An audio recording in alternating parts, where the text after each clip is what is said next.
Ultimately, you're better served by the questions you ask than the answers you find, and the things that you hear and listen to rather than the things that you say. The way I think about this idea specifically is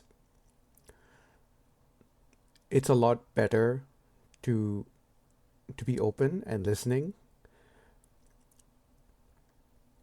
even if I miss the opportunity to say something, rather than get to say everything I wanted to say, but miss the opportunity to hear something.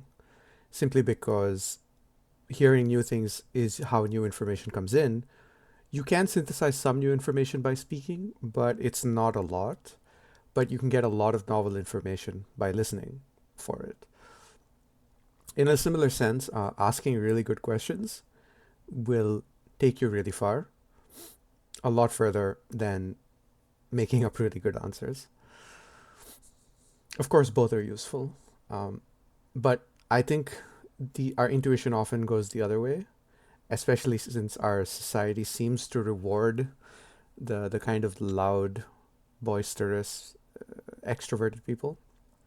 But I think it's often the deep listeners, the kind of introverts, who come away with the win, even if they don't get socially recognized for it. There's an excellent book by Kate Murphy, specifically about listening, and she interviewed hundreds of different people about the art of listening. Because as it turns out, a good hairdresser has to know how to listen, a good cab driver has to know how to listen, a good spy, a good diplomat, and so on and so forth. It's used in so many different professions that it is probably one of the most versatile skills you can invest in. And I think it's also really fun to learn. And yeah, being a good listener isn't just about shutting up and listening, it's also about sharing relevant information to help the other person open up to you. It's also about asking the right questions. It's about saying the right things that help the other person crystallize their thoughts to you so that you can extract more information and you can go deeper rather than staying on the surface or, being stuck with small talk. But yeah, ultimately, I think it's worth learning to listen.